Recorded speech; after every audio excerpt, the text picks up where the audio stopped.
Oh wow, okay. Yeah, I had my mic on mute. Thanks for letting me know. That would have been disastrous. Okay. All right, let's start back from okay. I'll start from the agenda for today. All right. So today we're going to be deploying a linear regression model using Flask. And if you guys don't know what Flask is, it's a Python web framework, kind of like React.js. So it's not the HTML that builds the website per se, but it's more of like kind of like a framework which uses to put elements together on the website. So the HTML has the basic components which builds the website, and Flask is more like it controls the flow of how those components align together and fit together. And also it controls the backend services where if you have a post or get request, it controls all of that requests to the server. So yeah, we're going to be developing a web application using Flask, and then we're going to code a linear regression model, probably very a basic linear regression model. I might even copy code from my last year's 100 days of ML just to speed up this process. Then we're going to be deploying this linear regression model as a REST service. That basically means that so we're going to have our website, and once we go to our website, we can enter in input values, and we want the model, the trained model, to respond by giving the output when we click submit or something.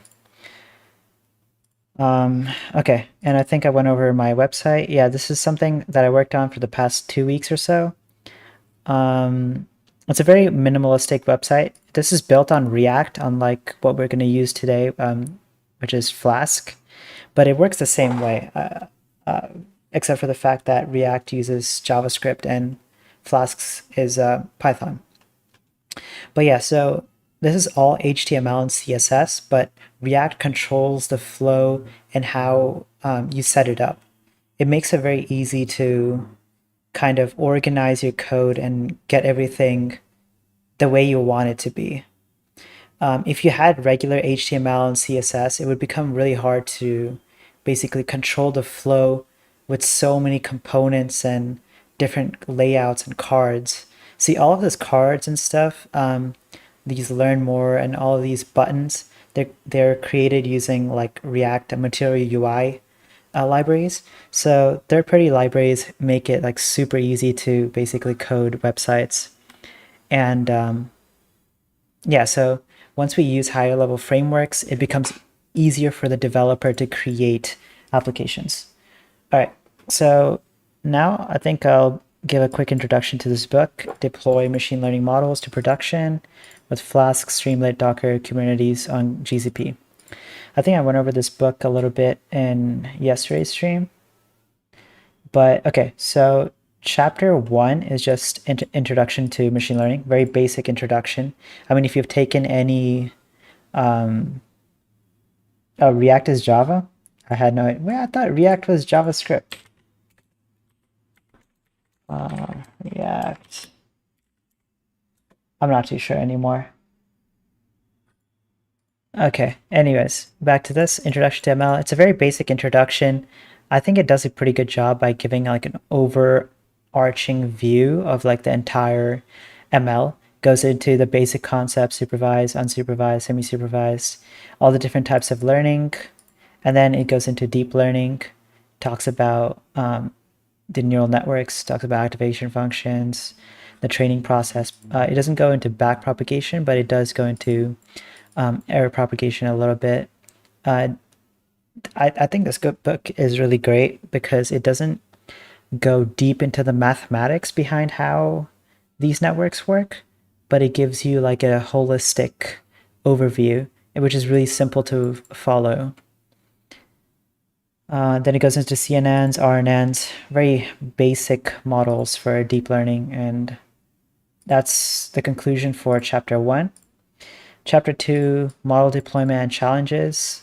There's not a lot of coding examples in this chapter, but it just basically goes over the overarching deployment process where you deploy the model. You have to constantly evaluate that model, make sure that model is performing well, monitor the model, and suppose that the model is inaccurate or is not doing any well anymore, you would have to you create a new version, retrain the model, and then deploy it back again. So, and it also goes over the fact that during applications, machine learning code is actually not the biggest part. So this is what most people assume, that ML code is like the greatest thing and it drives the application. However, ML code is actually the smallest part of the application. You can see that all of these other factors that come in, monitoring, serving, management, analysis, process, all of these other software engineering roles are more important than the actual ML code.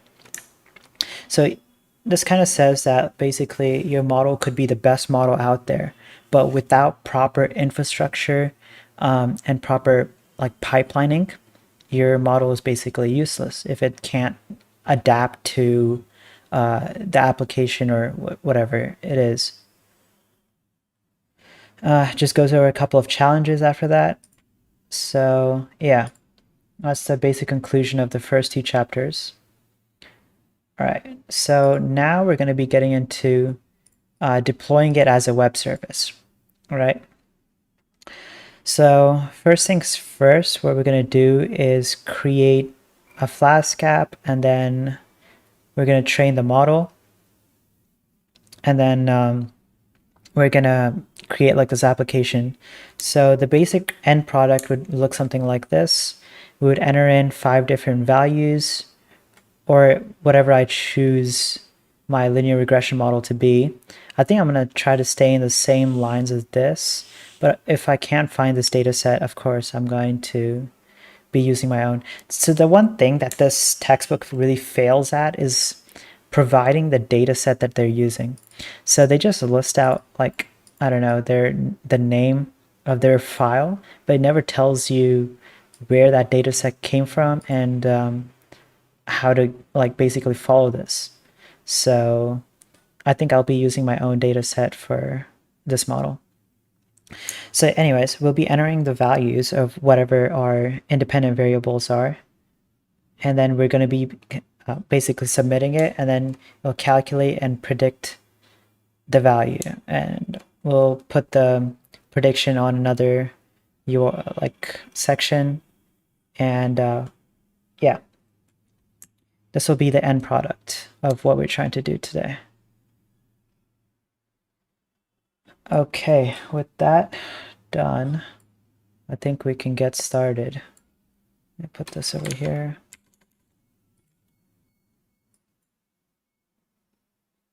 Challenges, 100 days of ML. I think I'll create a new folder and I'll call it Flask deployment.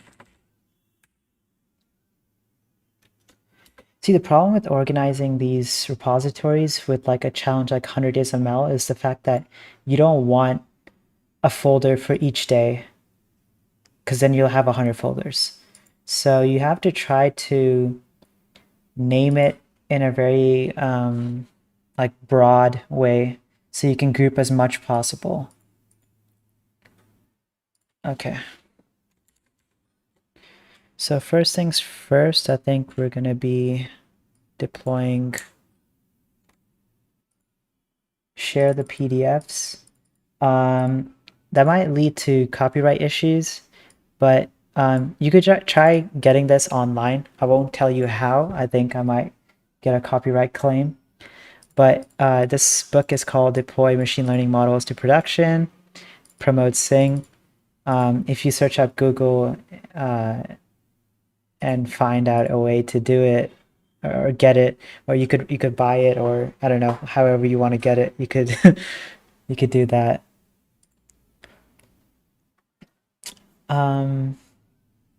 Yeah. Okay. Introduction to Flask. Right, so web framework, open source, lightweight. Okay, first things first, we gotta pip install Flask. Pip is a Python package environment. I'm not gonna be going over that today. Pip install Flask. Okay, I think I have Flask. Yeah, requirement already satisfied. Okay, let's create a file. We'll call this Flask app.py. To be honest, I'm not really sure if Flask has some sort of automatic like deployment, because I know with React you can do npm init or something, and then it creates like all of the files you need for React. So I want to check before.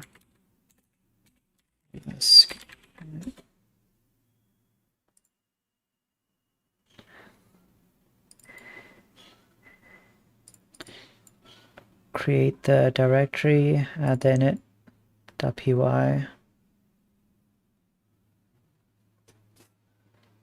So I don't think there is any.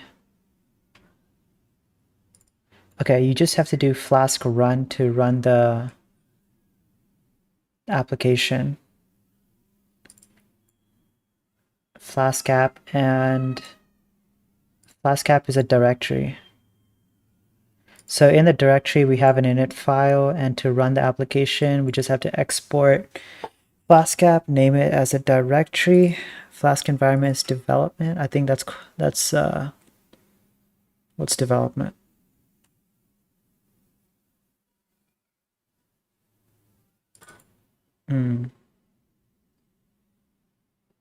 Okay, not sure what that is, but we'll figure it out when we get there. I'm gonna read a little bit more. All right, I was reading this a few days ago while deploying one of my apps. We could actually take a look at one of the Flask apps that I built. What is it called? Text summarizer.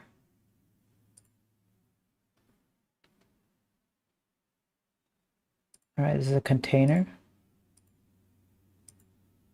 I'll open it up on GitHub.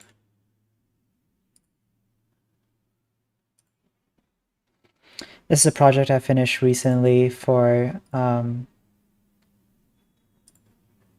here we go, API app. Okay, I don't think I did anything. I just created a main.py and then put the Flask app in there. We'll just do that. We'll call it we'll call it Flask app. Or should we call it main.py?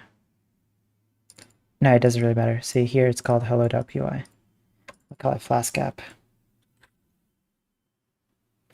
And maybe like linear regression, LR. Okay. Whoops. Chapter 2. Here we go. Okay. All right. Import Flask.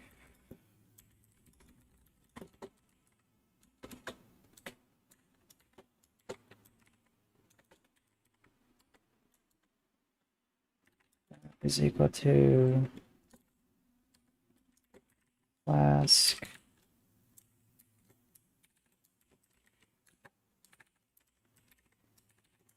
Honestly, I do not know how like Flask works and all of this, what all of this stuff does.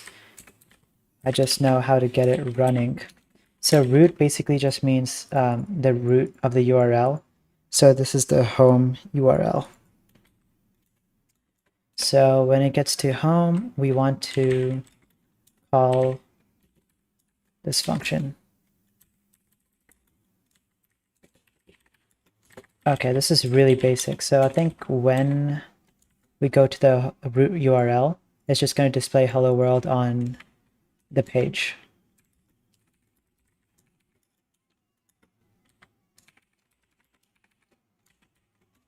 And basically this, I think, just says that if this application is called as a main program, it's going to be executing app.run.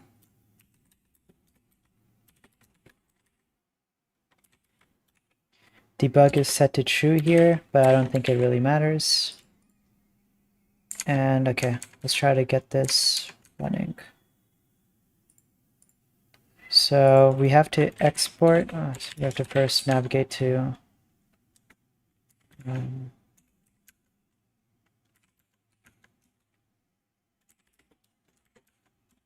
okay, navigate to the directory. And let me turn my light on. Okay. All right, after navigating to the directory, export the app. Export Flask app, and then we called it Flask app underscore linear regression lr.py. Okay, once that's done, you can do Flask run.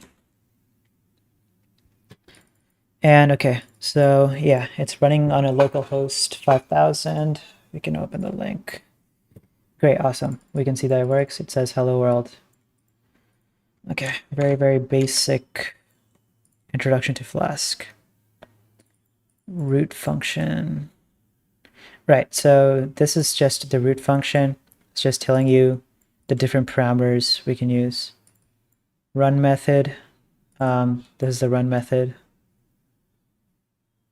It can be run without passing any of the parameters, any of this.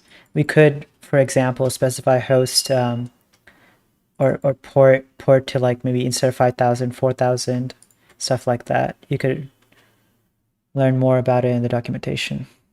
Okay. So next we're going to create the model. So I guess this Flask app, we're going to be changing it up, but for now, let's leave it.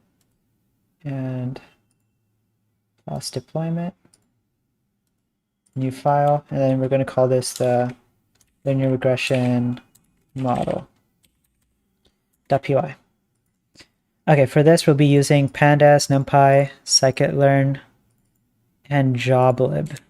I wonder if I have to install joblib, but we'll get there. For numpy as np.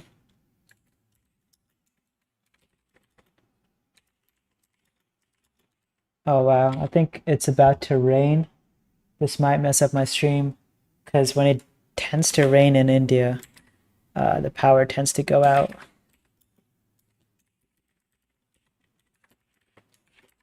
So if that happens, I do have to end the stream. And then I think I'll continue either later tonight or maybe tomorrow. I do want to finish this up today though, because it's a pretty simple thing to do. Okay, let's save this and see what errors we get.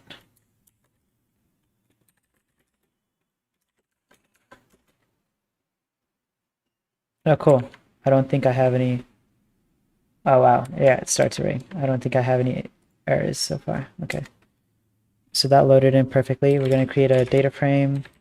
Pandas read. Okay, CSV. All right, this is where we're going to have to get our own data set.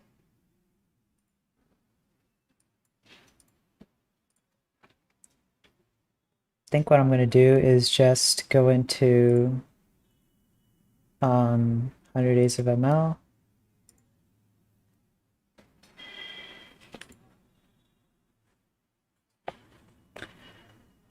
Ah, shoot, I don't know which one's for linear regression. All right, I think if we go to multivariate linear regression, we could use this.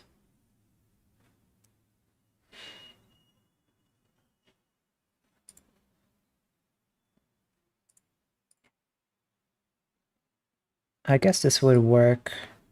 And I guess for our input, we could have like these parameters. All these parameters. We have to filter it pretty quickly, but all the code should be the same for filtering, pre-processing. Right, so all of this is just pre-processing. Done. And I built the linear regression model on this. Let's see what they do here. So they build it and they train it and they test the accuracy.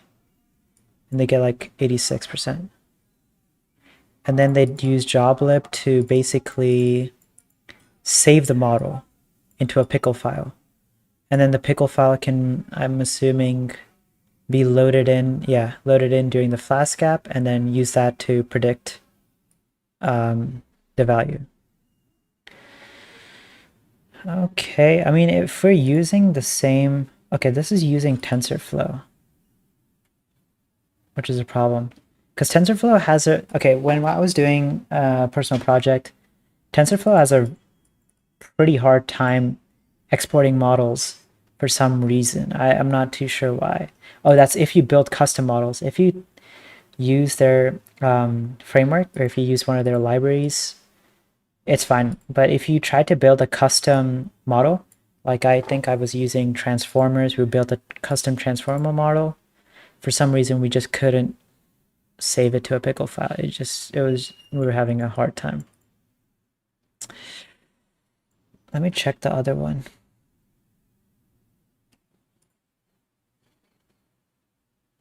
Or is this what I checked? Let's check this.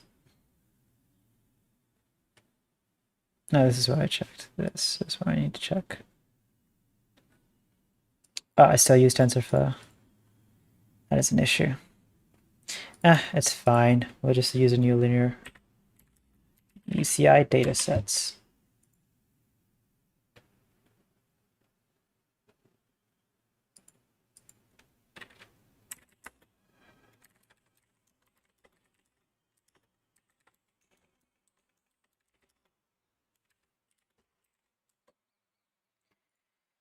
All right, linear regression. So we need regression. We'll pick something super easy, to be honest. I don't want to deal with regression clustering, sequential. We do not want text. We want time series or something that, let me check this out.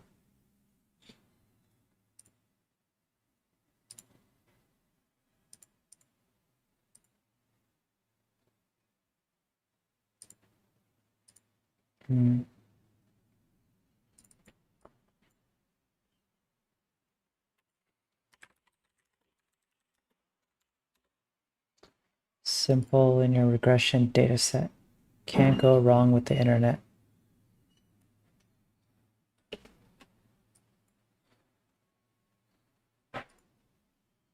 Where is this taking me?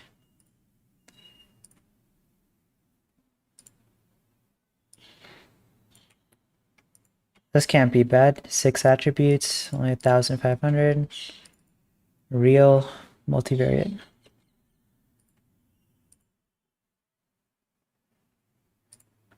Okay. Whoops, not this. All right, this looks pretty good. All right, let's move this. Where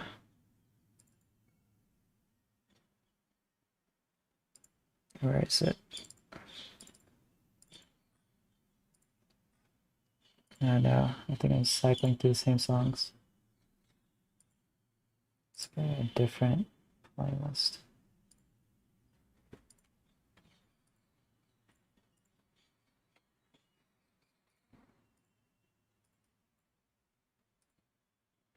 Okay, we have the data set. I believe so. Right, we have it here.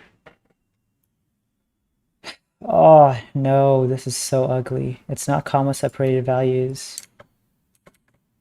I should have looked into that before.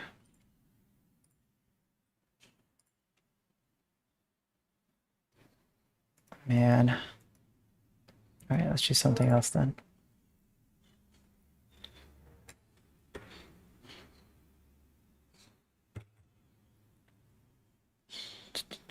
air quality. Okay, the zip file. Let's check this out. CSV. Okay, but is it a good CSV? That's the question.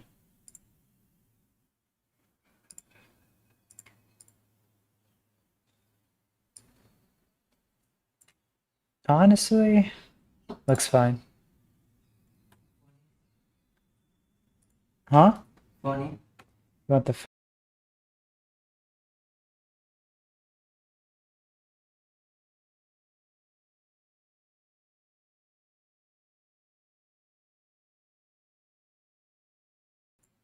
All right.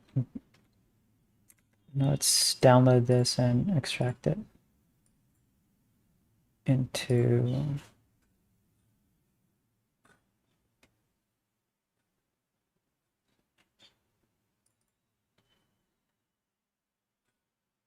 Damn, I get so caught up trying to figure out which browser to read some. Okay. All right. Now we can build our model. Honestly, I probably should have used Jupyter Notebook. Would have been easier. But it's fine. Okay, so air quality UCI.csv. And then we'll print df dot head.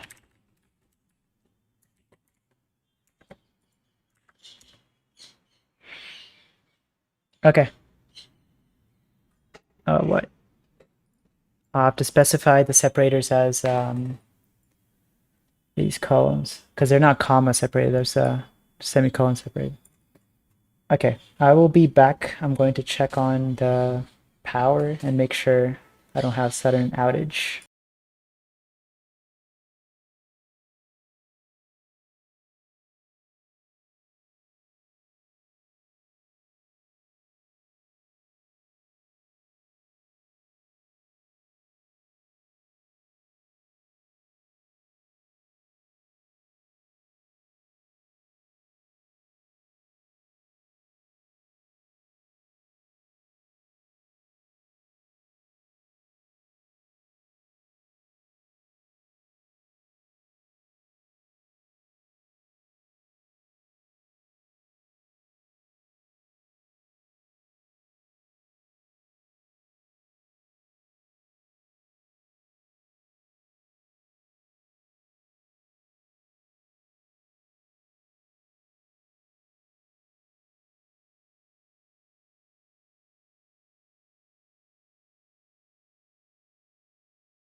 All right, I'm back. The one you used for IO, linear regression. I'm not using the same data set here, but we're going to be a different one. Okay, let's see. See, the issue is I forget how pandas works. Every freaking time I have to check the documentation. Okay, pandas.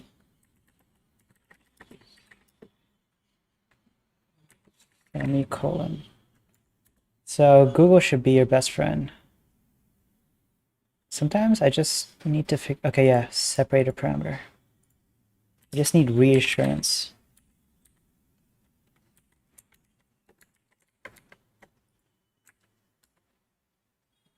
All right, so we got the headers here. We got date, time. I have no idea what these parameters are, but stuff that result in some value. Let's read about the data set. I think like the data set takes up most of a data scientist's time just figuring out where is it. Do I not have it open?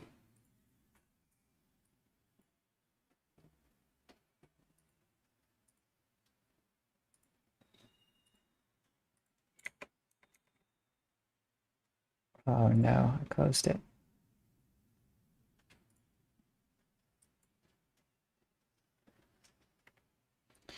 Okay, let's see.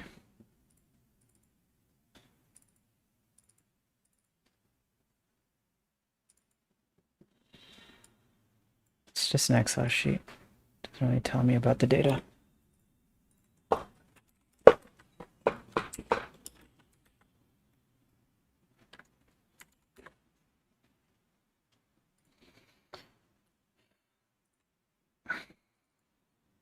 This is just not going to open. Data set information, blah, blah, blah. Which ones are which? What's the value I'm trying to predict here?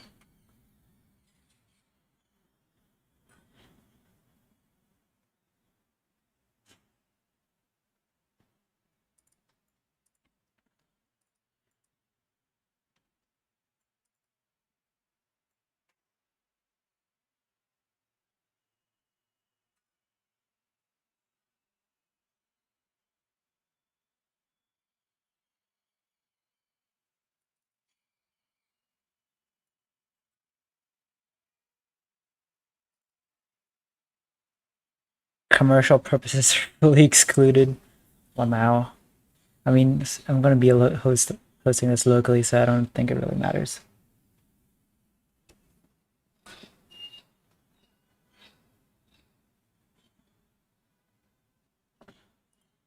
Dude, what am I predicting using this? And why isn't this downloading anything? Oh my lord. Okay, we can remove this.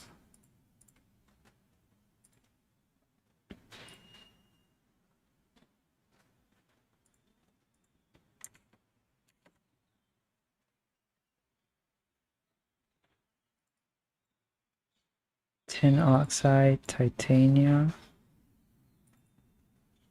tungsten oxide, different oxides, AH, absolute humidity, relative humidity.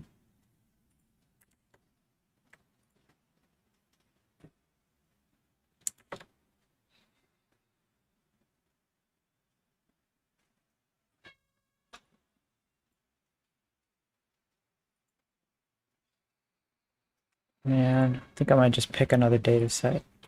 God damn it.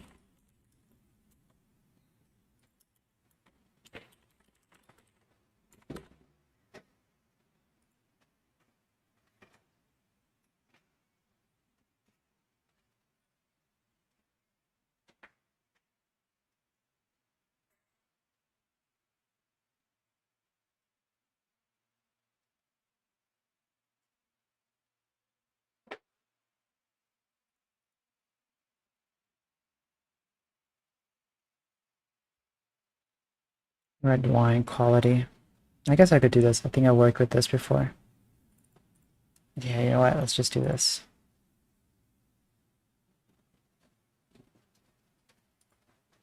Which one do I download, red or white? Doesn't matter.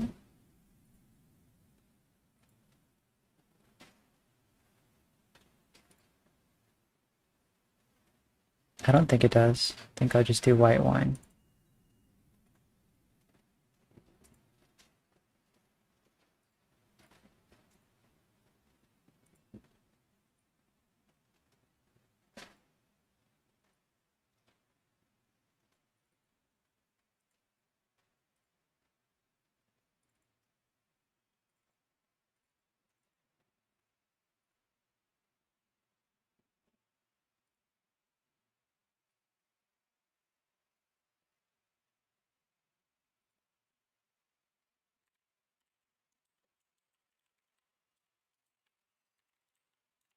So the rain is getting a little more violent now. Could be really unpredictable when the power goes out. Honestly, I think I should just end it right now and then maybe continue this a little later. Right, we're almost at approaching 1 hour too. I thought this would take a little less time, honestly.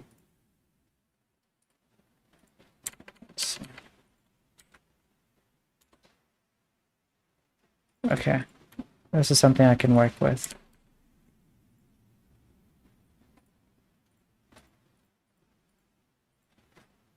It has a lot of instances. I'm not sure if I need to filter it out. Just do something like drop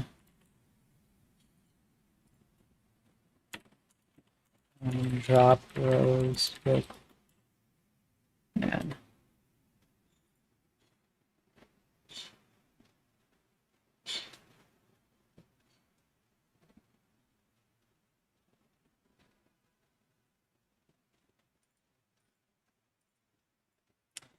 Fill missing. I want to drop it.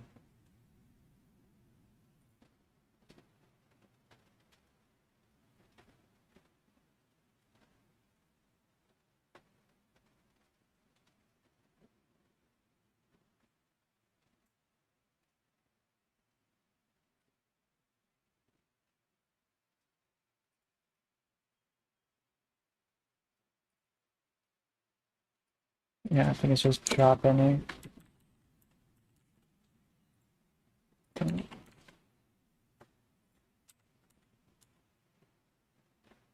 Cool.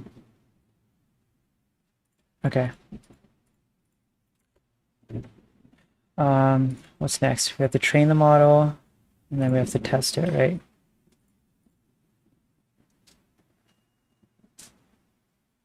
We have to get rid of the, we have to separate into X and Y's and then use the linear regression fit. Okay. So, are we going to use all of the columns here? How many columns do we have? We have a lot. Let me just check. Oh yeah, there's like no, not this. 11 attributes, 11 independent attributes. I think I'll get rid of a couple of them. It's okay, I think I'll keep all of them. It's better that way. The training will go better. Okay, so X is df.org.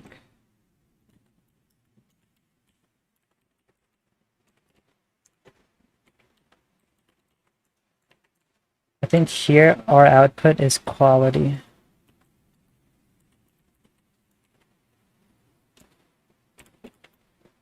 And then our y value would just be the quality. Okay, linear regression model fit x comma y, and then we'll test this for. Okay, the rain is definitely getting a lot more violent right now. I think after training this, I'm going to end the stream, continue it maybe later tonight. I'll have to print it.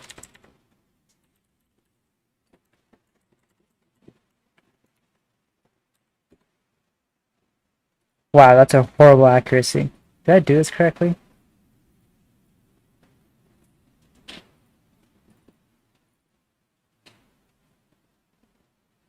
Why is that so bad? Oh, maybe I have to normalize the values.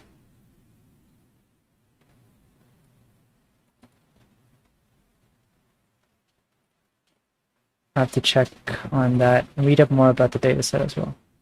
There be a score between 0 and 1.